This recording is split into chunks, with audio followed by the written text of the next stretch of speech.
I think what interested me is the fact that it wasn't really, I mean, I like boxing stories, but it wasn't really a boxing story. It was a love story and a person who he was somewhat distressed about his relationship with his daughter, which was non-existent, and then all of a sudden how he finds this sort of surrogate daughter through this young girl who is dying to make her mark in the world as a boxer. And though he is not a guy who approves of women in that particular game, he is eventually won over and trains her, and they become very close. It becomes a great, well, I hope it's great anyway, it becomes a love story,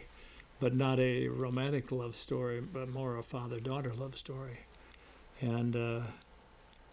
it's the daughter that he missed in his life, and she's the father that is, I mean, he's the father to her that she lost at a very early age, and doesn't have that connection anymore. I was kind of trying to get a period look, even though it's not a period picture, it's a present day picture, but I was trying to get a feeling of like this is taking place in another time, another social structure at another time in history. It could have been the 40s, 50s, 60s, 70s, whenever, but it is today. He's an Irish Catholic guy who's in his senior years, has had this old gym, and he's got his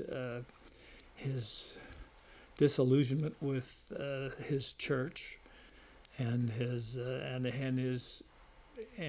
relationships within his family that haven't worked out,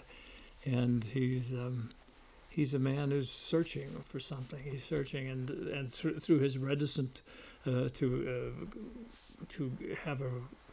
build a relationship with this young lady as a fighter, he sort of finds himself, and through his transition period, he sort of finds himself as a man, and finds himself as in his heart, and has sort of a rebirth of sorts.